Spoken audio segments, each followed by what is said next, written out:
کہوں تجھے باغ خلیل کا گل زیبا کہوں تجھے، تیرے تو وصف عیب تناہی سے ہیں بری، حیران ہوں میرے شاہ کیا کیا کہوں تجھے۔ محترم معزز لائق سب تکریم خواتین و حضرات، رونق رمضان خانہ خدا میں نماز عصر کے بعد آج 17 رمضان المبارک ہے پاکستان کراچی میں، اور تمام احباب جانتے ہیں کہ 17 رمضان المبارک اس میں دو عظیم یادیں ہیں۔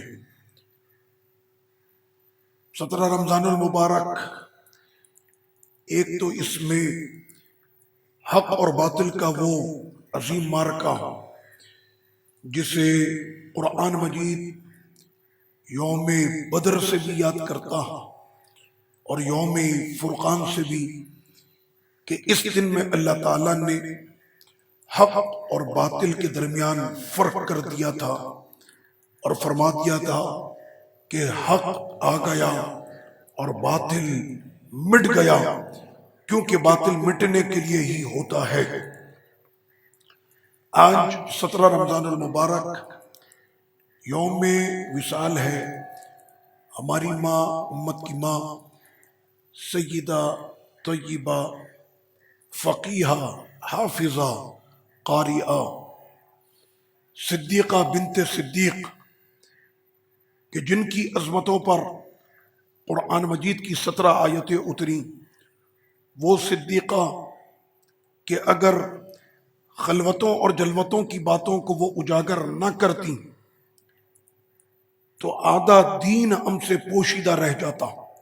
اتنی بڑی اسلام کی راویہ فقیہہ حضرت سیدہ عائشہ بنت صدیق رضی اللہ عنہما کا بھی آج یوم وصال ہے، اور پورا جہاں اس وقت اپنی ماں ام المؤمنین سیدہ صدیقہ رضی اللہ عنہا کے دربار شریف میں محبت عقیدت کے ساتھ نذرانہ عقیدت اور سلام محبت پیش کر رہا ہے۔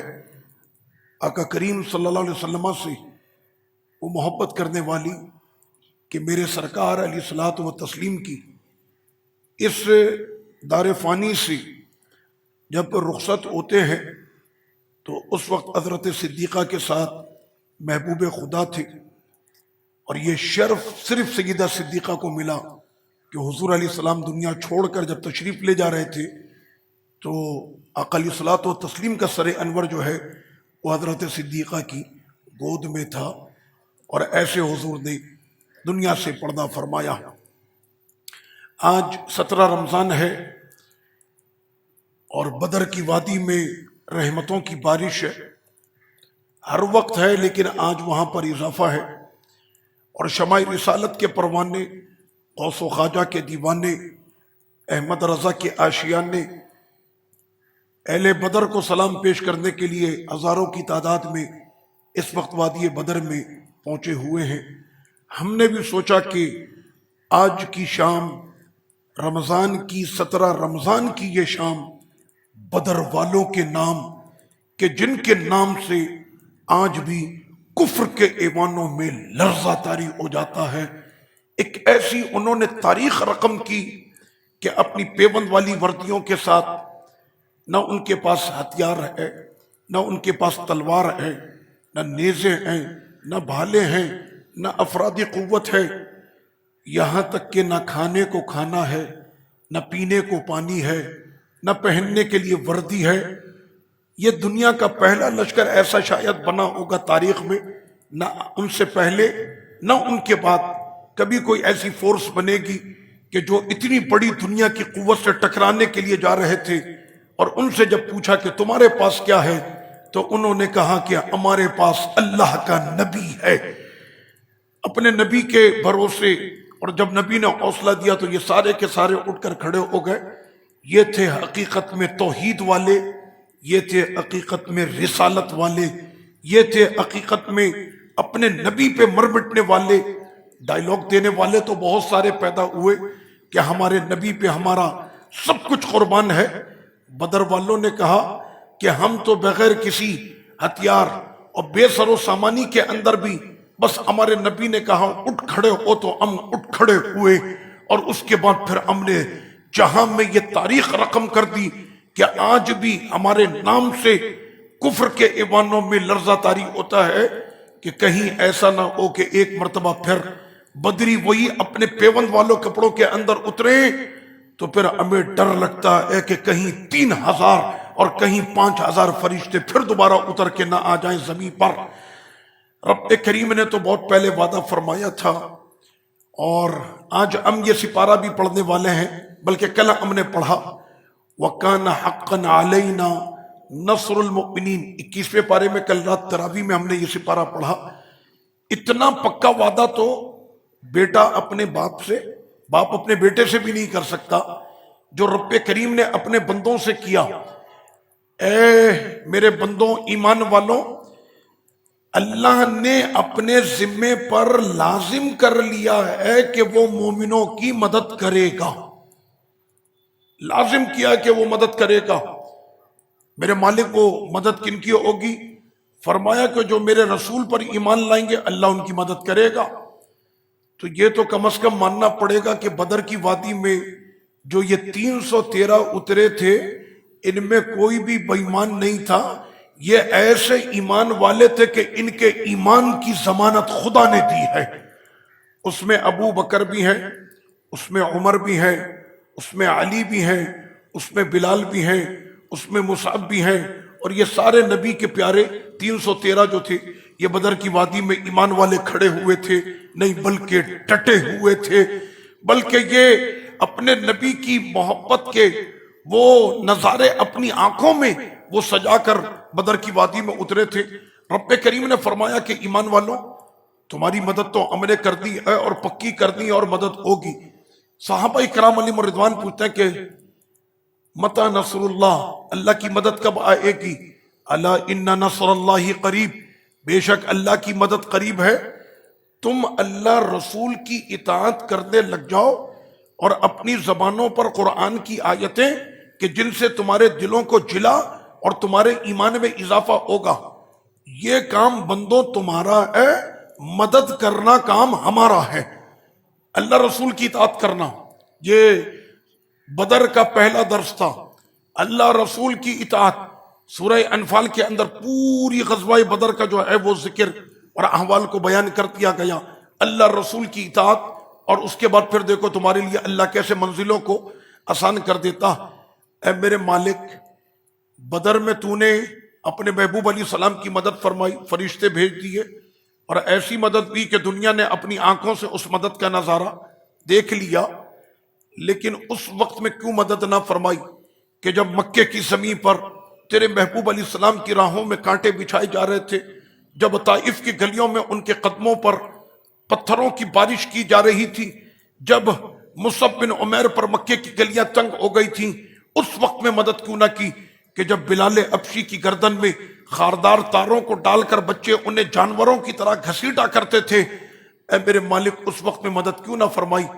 تو رب کریم یہی فرماتا ہے کہ ہر کام کا ایک وقت ہے، پہلے کھڑے ہو، اطاعت کرو، عبادت کرو، تقوی اختیار کرو، پرہیزگاری اختیار کرو، اپنے دل کو حسین بناؤ، ایسا شفاف کر لو کہ تمہیں اپنے اعمال کا چہرہ اس دل کے اندر نظر آنے لگ جائے، اور جب تم اتنے حسین بن جاؤ گے، اور وہ ہوگا کیسے؟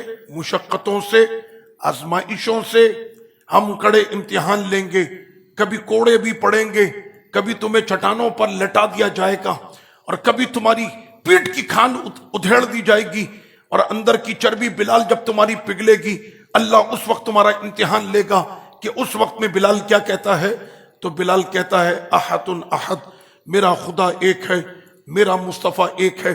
یہ آزمائش کی کڑیوں سے مصعب نے بھی گزرنا ہے، اور یہاں سے عمار بن یاسر کو بھی گزرنا ہے، اور یہ سارے جب گزر جائیں گے تو پھر وہ وقت آئے گا کہ اللہ ان کو جب قدموں پر کھڑا کر دے گا، اور جب یہ اپنے ایمان کے ساتھ بالکل کامل ہو کر ڈٹ جائیں گے، اس وقت میں اللہ اپنی مدد ان کے لیے بھیج دے گا۔ یہ تھا اصل میں وہ معرکہ کہ پہلے تم اپنی تیاری کر لو، اور اس کے بعد پھر سارا معاملہ چلے گا۔ لیجئے جناب، اب وہ وقت بھی آتا۔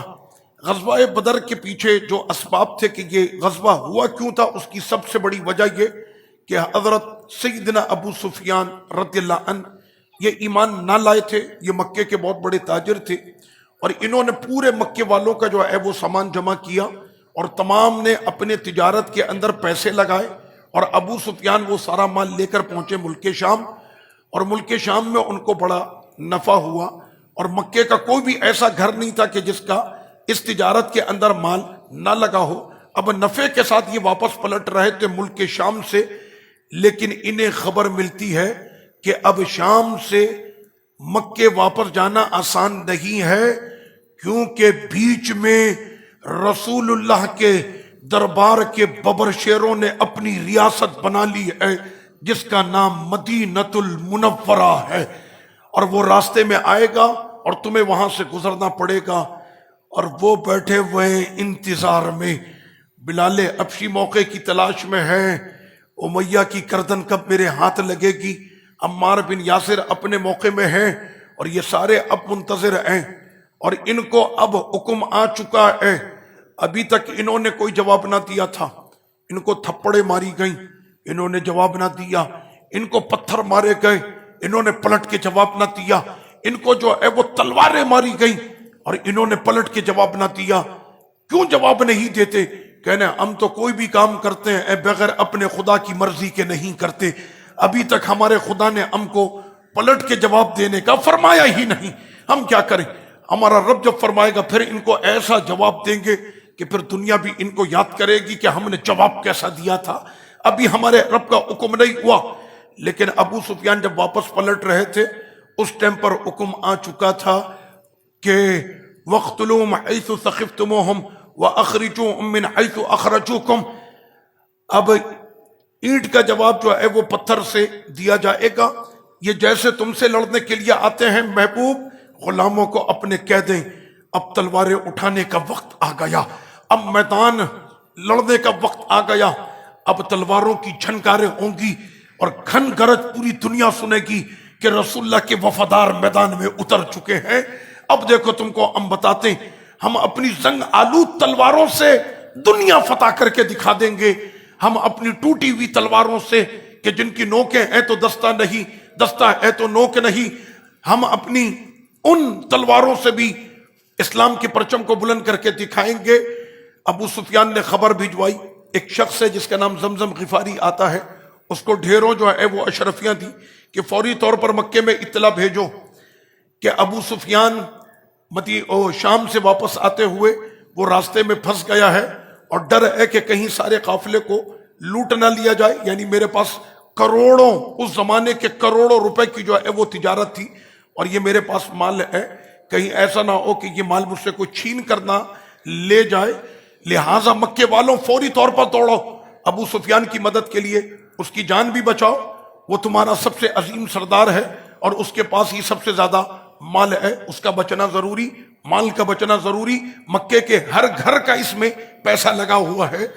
یہ زمزم غفاری جب پہنچتا ہے اور مکے میں جا کر اس نے ایک اور بھیانک کام کیا، اور وہ یہ تھا کہ اس زمانے میں لوگ یہ مشکل کی گھڑی میں کیا کرتے تھے جس کو ہم کہتے ہیں واویلا کرنا، اپنے اونٹ کی ناک اور کان کاٹ دیتے اور اس خون والے اونٹ کو لے کر جاتے، کٹے ناک کٹے کان کا خون، کیسا عجیب سا منظر لگے گا، اس کو لے کر وہ داخل ہوتے تھے۔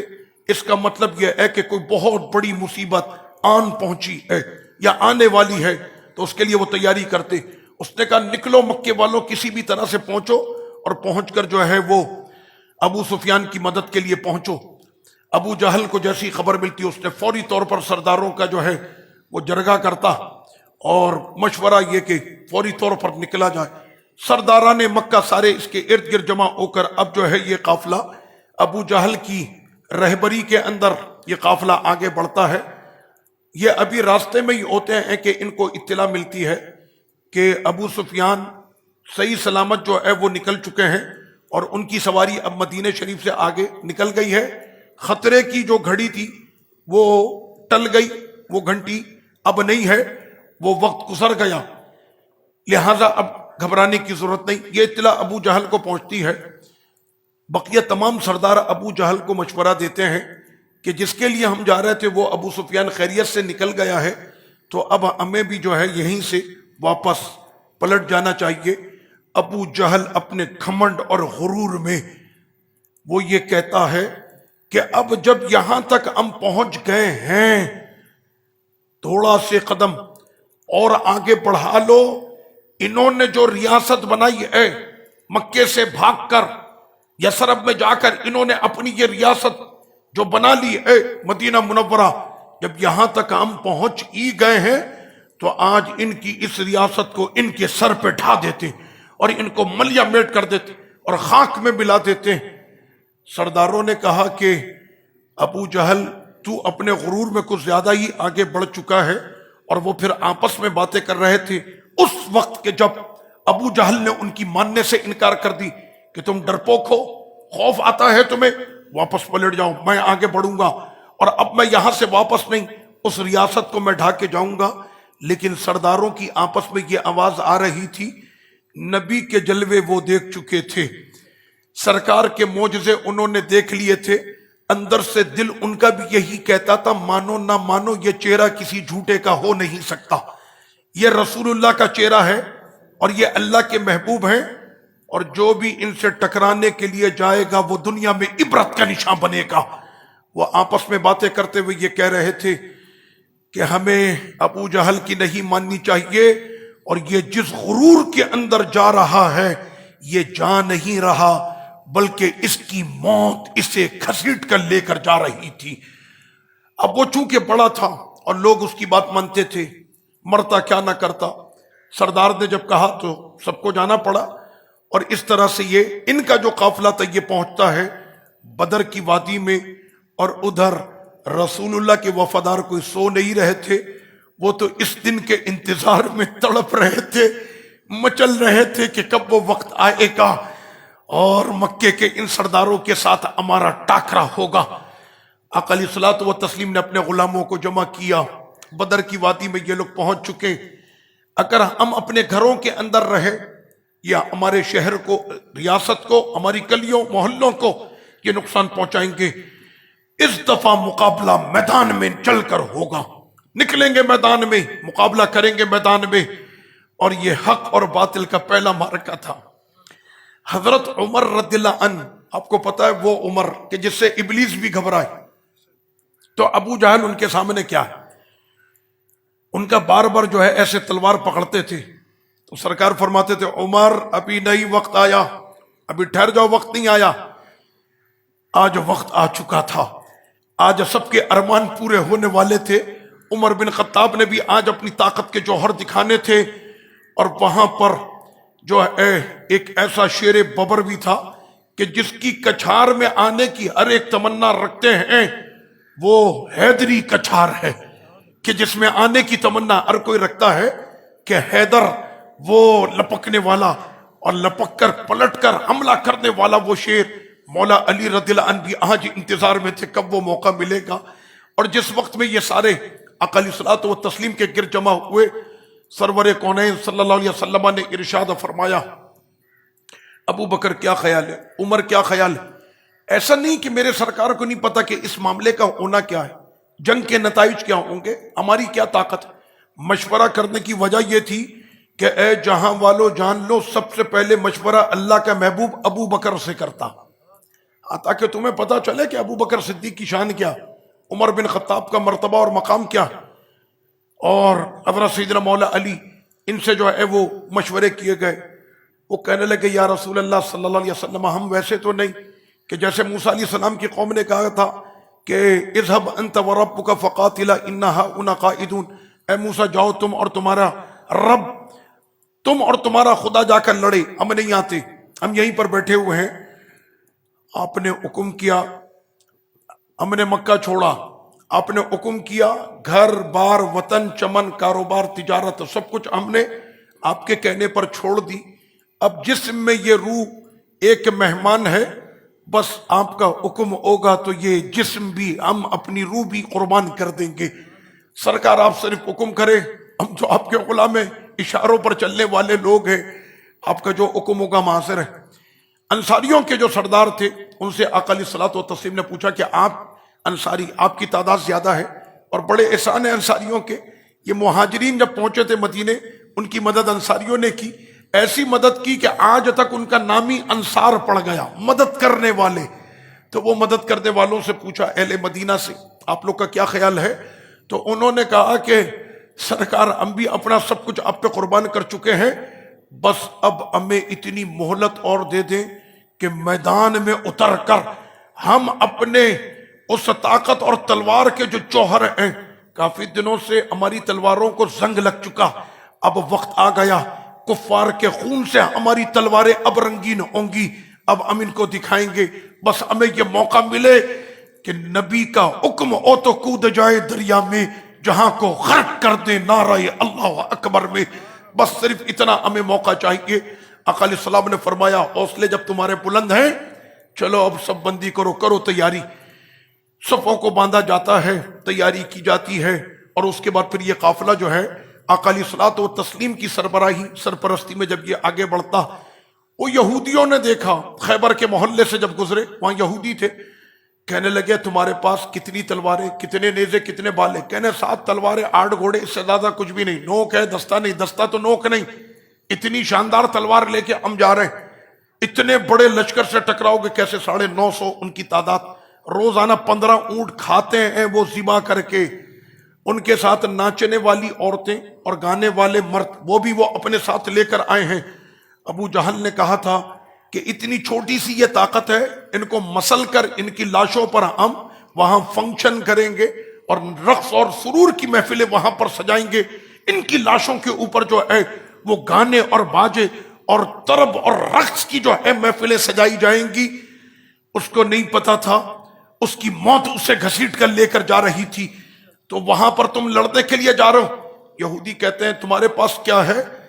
صحابہ اکرام جو اپنے پیوند والے کپڑوں میں تھے، آدھی کھجور سے وہ سحری کرتے تھے، آدھی کھجور سے وہ افطاری کرتے تھے، انہوں نے اپنی طاقت دکھائی، لیکن اس طاقت کو دیکھنے سے پہلے ان کو پتا تھا یہودی دیکھے تو وہ اپنے طریقے سے دیکھتا کہ بھائی تمہارے پاس کیا ہے، بھائی جو بھی دیکھتا ہے بھائی تمہارے پاس کیا ہے، بظاہر تو کچھ بھی نظر نہیں آ رہا، لیکن صحابہ کرام کو پتا ہے جو انہوں نے کہا او یہودیوں دیکھ لو ہمارے پاس اللہ کا رسول ہے، اللہ کا رسول ہے ہمارے پاس، اتنی بڑی طاقت ہے رسول کی۔ کہنا ہاں ابھی تھوڑے دن پہلے ہمارے رسول گئے تھے معراج شریف میں، جب کوئی کسی کو بلاتا ہے نا تو قرآن کہتا ہے ہم نے اپنے محبوب کو اپنی نشانیاں دکھائی تھیں، اور جب محبوب نے نشانیاں دیکھ لی تو محبوب سمیع بھی ہو گئے، بصیر بھی ہو گئے۔ ہم نہیں کہتے کہ اب یہ بالکل کامل و مکمل ہو چکے ہیں، پوری تیاری کیے ہوئے ہیں۔ جب کوئی باہر سے آتا ہے تو کہتے ہیں کہ ہم نے اپنے ملک کی جو ہے اس کو طاقت دکھائی۔ ہمارے یوم دفاع جو ہوتے ہیں اس کے اندر اپنے اسلحوں کی نمائش کی جاتی ہے، نام تو یہ ہوتا ہے کہ نمائش ہے، لیکن آس پاس والوں کو یہ اطلاع دی جا رہی ہوتی ہے جاگتے رہنا، ہاں ہم بھی تیاری سے بیٹھے ہوئے ہیں، اگر تم نے پرتھوی بنایا ہے تو غزنوی ہمارے پاس بھی ہے۔ یہ اس طرح سے دکھایا جاتا ہے تاکہ سامنے والے کو اطلاع رہے کہ یہ سو نہیں رہے، یہ بھی بیدار ہے۔ معراج شریف کی رات میں اللہ نے اپنے محبوب کو اپنی نشانیاں دکھائی تھیں، کچھ نہیں پتا محبوب اب آپ جا رہے ہیں، اب وقت شروع ہوگا۔ معراج شریف کے فوراً بعد پہلا جو معرکہ ہوا وہ ہجرت تھی، معراج شریف کے بعد ہجرت، اور ہجرت کے بعد جو سب سے بڑا معرکہ ہوا وہ غزوہ بدر تھی۔ محبوب تیاری یہ ہے کہ ابھی آپ جائیں گے ہجرت کریں گے، اور ہجرت کے بعد جو ہے وہ آپ پہنچیں گے یہاں، اور یثرب کو آپ طیبہ بنائیں گے، اور وہاں پر پہنچے گا یہ مکے کے تمام سرداروں کا لشکر، پھر ان سے مقابلہ بھی آپ کا ہوگا۔ آپ نے نکل جانا ہے اور کھڑے ہو جانا ہے صفوں میں جا کر، یہ فرشتے 3000 جو نظر آ رہے ہیں پہلی باری میں یہ اتریں گے، اور اس کے بعد پھر یہ جو 2000 الگ ہیں، ضرورت پڑے گی تو پھر یہ والے بھی اتریں گے۔ اب بات آپ کے کچھ سمجھ میں آ رہی ہے؟ ہاں، ڈھارس پہلے کائنات کے مالک نے حبیب کو دیا، میں نے اپنی نشانیاں دکھا دی اپنے محبوب کو، آقا کریم صلی اللہ علیہ وسلم اب لے کر پہنچتے ہیں۔ یہ میں نے اپنا ایک تجزیہ کیا ہے، ایسا ہے نہیں یہ میرا اپنا تجزیہ ہے کہ محبوب کو اللہ نے ساری نشانیاں دکھائی ہیں، تو کیا کچھ دکھایا ہوگا اللہ نے اپنے حبیب کو؟ محبوب پہنچ گئے اب بدر کی وادی میں. مختصر یہ کہ وقت بچاتے ہوئے، کفار نے جو اپنے خیمے لگائے تھے وہ پتھریلی زمین تھی، اور مسلمانوں کو جو جگہ ملی وہ تھی مٹیالی زمین، جہاں پاؤں اندر زمین میں دھستے تھے. صحابہ اکرام علیہم الرضوان کہنے لگے کہ حضور لڑیں گے کیسے؟ ہمارے تو پاؤں زمین میں دھستے ہیں، پیر نکالنے میں ہی ہمیں ٹائم ہو جاتا، اتنی دیر میں تو گردن چلی جائے گی. اچھا یہ مسئلہ ہے. آقا علیہ السلام کے دستے حق پرست اٹھے، اے مالک مدد فرما، تو نے وعدہ کیا مدد ہوگی. کیا مطلب ہوگی؟ یعنی وعدہ کنفرم ہے. ادھر ہاتھ اٹھے، ادھر ابر رحمت چھا گیا، بارشیں برسنا شروع ہو گئی. آج تو بدر کی وادی بھی جھوم رہی تھی کہ دیکھو نبیوں کا سردار مجھ پر موجود ہے. آقا جنت میں جائیں جنت جھومتی ہے، آقا جبل احد پر آئے تو احد پہاڑ ہلنے لگتا. میرے سرکار آ گئے، میرے سرکار آ گئے. کیوں آج بدر کی وادی نہیں جھوم رہی ہوگی؟ میرے سرکار آ گئے. اوپر سے پانی برسنا شروع ہوا، وہی مٹی کہ جس میں پیر دھستے تھے، پانی پڑنے سے وہ جم گئی اور اب وہاں پہ پاؤں جمنے لگے. اور وہ پانی جو پتھروں پر پڑا کہ جہاں پر پاؤں جمے تھے، پانی پڑنے سے اب ان کے قدم پھسلنے لگے. اور یہ بدر میں اللہ نے کیے ہوئے وعدے کی پہلی مدد کی تھی. یہ تھی بدر کی پہلی مدد کہ بارش وہاں پہ برسی، ان کے پاؤں جمنے لگے اور ان کے قدم اکھڑنے لگے. اور اس کے بعد پھر جو ہے آقا علیہ الصلوۃ والتسلیم نے سب بندی بھی کی. وہاں پر ایک صحابی کا بڑا حسین جو ہے وہ محبت بھرا ایک انداز سامنے آتا. ان کا شکم سب سے باہر تھا.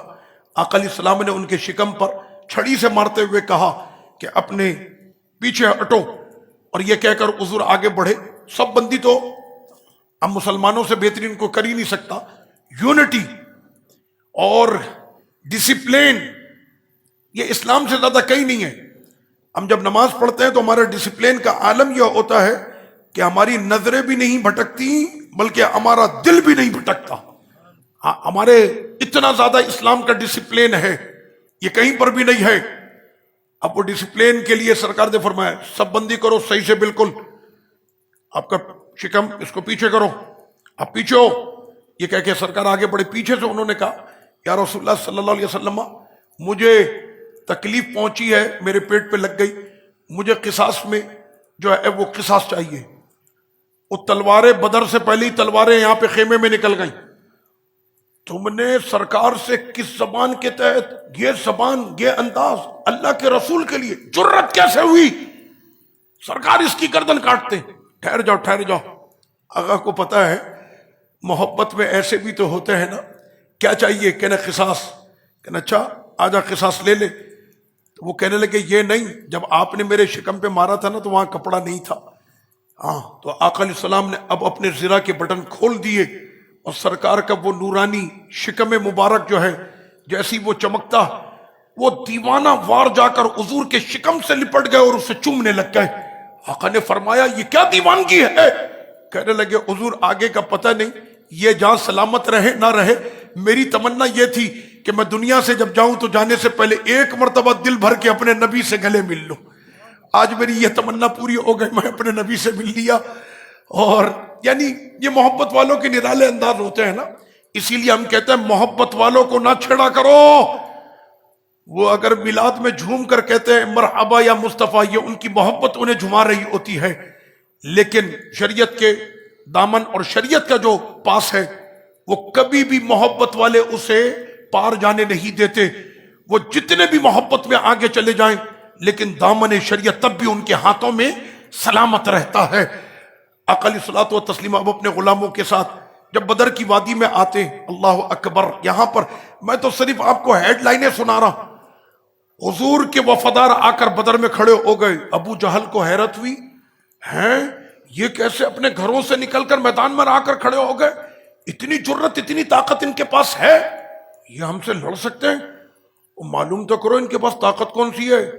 تو 950 بندہ لے کر آیا ہے، اونٹ گھوڑے ہاتھی خچر پتہ نہیں کیا کچھ لے کر آیا ہے. 15 اونٹ تو ذبح کر کے کھا جاتا ہے اور اس کے بعد بھی تجھے خوف ہے؟ کہنے خوف کیوں نہ ہو، اتنا تو میں بھی جانتا ہوں کہ سامنے کوئی اور نہیں اللہ کے محبوب ہیں. اتنا تو ہمیں بھی پتا ہے. اندر سے جو ہے وہ طبیعت خراب ہے اور رب کریم نے فرمایا کہ تمہارے اس روب کو ہم بڑھائیں گے. اٹھاؤ سورہ انفال، کفروا الرعب بما اشرکوا، ہم تمہارے دل پر مسلمانوں کا اتنا روب ڈال دیں گے اور جنگ سے پہلے تم مر چکے ہوگے، کیونکہ جنگیں نہ تلواروں سے لڑی جاتی ہیں نہ افرادی قوت سے لڑی جاتی ہے، جنگ تو حوصلے اور ہمت سے لڑی جاتی ہے۔ اللہ نے ان کے حوصلے ہی پس کر دیے، اللہ نے ان کی ہمتیں ختم کر دی اور ان کے دلوں پر مسلمانوں کا روب بیٹھا دیا۔ جنگیں ہمیشہ جو ہیں وہ حوصلوں سے لڑی جاتی ہیں، ان کے حوصلے توڑ دیے اللہ نے۔ ابو جہل بھیجتا جاؤ جا کر دیکھو وہاں پر کیا چل رہا ہے، اور جب وہ واپس آتا ہے کہنا ان کے پاس نہ افرادی قوت ہے، پیون والے کپڑے، کھانا نہیں، پانی نہیں، آدھی کھجور پہ سیری، آدھی کھجور پہ افطاری کرتے ہیں، ہماری تو آدھی کھجور میں بھی اتنی طاقت ہوتی ہے، اس وجہ سے افطار میں جو ہے وہ کھجور سے افطاری کرتے، بڑا اس میں طاقت ہے۔ تو ابو جہل نے کہا کہ ٹھیک ہے، اپنی ساری قوت نکال کر پیچھے کرو، اور اب ہم جائیں گے کل اور اپنے اونٹوں کے اوپر ان کو باندھیں گے، مکے میں لا کے عبرت کا نشان بنا دیں گے۔ اب وہ جاسوس کہتا ہے کہ پوری بات تو سن لے، میں نے کچھ اور بھی دیکھا، ان کی آنکھوں میں عشق رسول کا ٹھاٹا مارتا سمندر بھی دیکھا، اور کل آنے والے دن میں تم سے لڑنے کے لیے جو ان کی آنکھوں میں انتقام کے شعلے بھڑک رہے ہیں، میں نے وہ شعلے بھی دیکھ رہے۔ تو جو سمجھ رہا ہے معاملہ ایسا ہے نہیں، ہلکا تو لے رہا ہے، لیکن وہ ہلکے نہیں، وہ تو اتنے بھاری ہیں کہ ابو جہل تو کیا ان سے لڑے گا کہ جو قوم اپنی جان اپنی ہتھیلی پہ رکھ کے آئی ہو وہ تجھ کو فنا کر کے جائے گی۔ کہنا وہ تو پہلی سر پہ کفن باندھ کر آئے ہیں، ان کو کوئی پرواہ نہیں، او کل تمہارا جو حال کریں گے۔ جاسوس تھا ابو جہل کا، نبی اور نبی کے غلاموں کو کیا دیکھا، ابو جہل کے سامنے بھی میرے نبی کی نعت پڑھ رہا تھا۔ میں نے کہا یہ ہے سرکار کی نعت اور سرکار کے غلاموں کی شان۔ نمک کھاتا تھا ابو جہل کا، لیکن نمک حلالی میرے نبی کی کر رہا تھا۔ اور اس کے بعد پھر کیا ہوا کہ وہ وقت بھی آتا ہے کہ بدر کا وہ مارکا سجتا ہے، صفیں لگتی ہیں اور اب نقارے بج رہے۔ عتبہ ایسے آقا علیہ الصلوۃ والتسلیم کی جانب گھور کے دیکھتا تو صفوں کے اندر ایک پھونچال سا آ جاتا، اور کوئی بھاری بھرکم پہلوان ایسے دوڑتے ہوئے عتبہ کے جام سامنے جا کر کھڑا ہوتا۔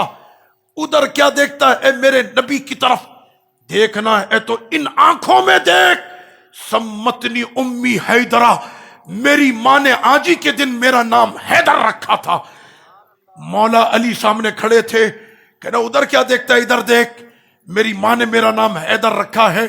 اور پھر حق اور باطل کی وہ ٹکر ہوتی ہے جس میں جو کئی زمانے کے بعد، لیکن اس کے اندر کچھ واقعات ایسے ہوئے کہ جو یادگار بنے۔ ایک تو حضرت بلال حبشی کی جب نظر پڑی تھی امیہ بن خلف پہ، بہت ظلم کیے تھے امیہ نے، یہ کبھی آقا ہوتا تھا میرے بلال کا، مارتا تھا کوڑے صحرا میں، چٹانوں پر لٹا کر کھال ادھیڑ دیتا تھا آپ کی۔ آج جب حضرت بلال نے امیہ بن خلف کو دیکھا، اندر سے جو ہے بلال کے خون جو ہے وہ جوش مارنے لگا، اور بلال نے کہا میرے ساتھیوں پکڑو، یہ اللہ کا دشمن ہے، یہ امیہ بن خلف اللہ کا دشمن، پکڑو اس کو، اور جانے نہ پائے۔ اور امیہ بن خلف کو پھر واصل جہنم کیا۔ بدر کی وادی میں بڑے بڑے سردار مارے گئے۔ ابو جہل تجھے موت آئے گی پر ایسے نہیں، تجھے تو ہم ذلیل کر کے ماریں گے۔ تو اپنے آپ کو بہت بڑا سردار سمجھتا ہے، تجھے تو رسوا کر کے عبرت کا نشان بنائیں گے۔ وہ چھوٹے چھوٹے دو بچے آئے، وہ تلواروں کے اس سائے میں عبد الرحمن بن عوف کے پاؤں کو ہلاتے، وہ گھوڑے پہ لڑ رہے ہیں، وہ پاؤں ہلا کے کہتے کیا بات ہے، تم کیا کر رہے ہو یہاں پہ؟ کہنے لگے یہ بتائیں کہ اس کے اندر ابو جہل کون ہے؟ کہنا تم کیا کرو گے؟ کہنا آج ہم اپنے گھر سے یہ ٹھان کر نکلیں، اللہ کے اس دشمن کو جو ہمارے نبی کو گالیاں دیتا، آج اس کو ہم ڈھیر کر کے جائیں گے۔ تم جانتے ہو اس کی طاقت، تلوار چلانے کی مہارت؟ کہنا چچا عبد الرحمن تمہارا کام بتانا ہے، باقی کام ہمارا ہے۔ تلواروں کے سائے میں آ کر کھڑے ہو گئے، اتنی ہمت تو رکھتے ہیں نا، کچھ تو ہے نا ہم۔ ہماری ماؤں نے جب ہمیں گود میں بٹھا کر دودھ پلایا تھا، ساتھ میں عشق رسول کی ہمیں گٹی بھی عطا کی تھی، آج ہم اسی کو ڈھیر کرنے کے لیے آئے ہیں۔ اور اس کے بعد وہ دونوں جاتے ہیں اور اتنی تلواریں ابو جہل کو ماری کہ اس کو واصل جہنم کیا۔ لیکن اس کے اندر ایک پیارے کا بازو چلا گیا.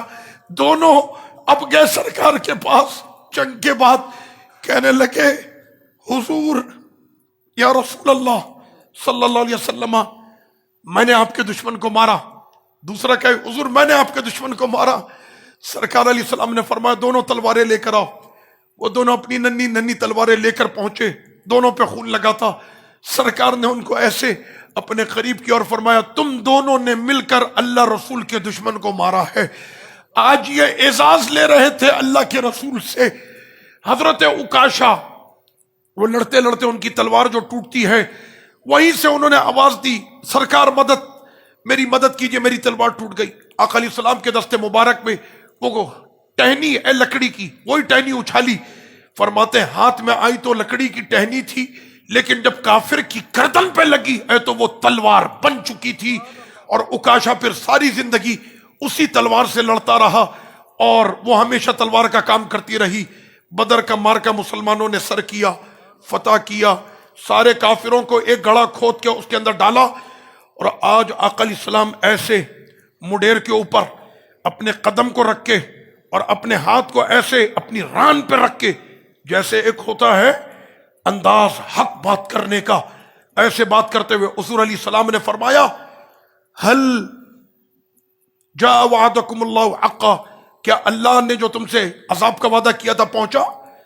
عمر بن خطاب رضی اللہ عنہ پیچھے کھڑے تھے.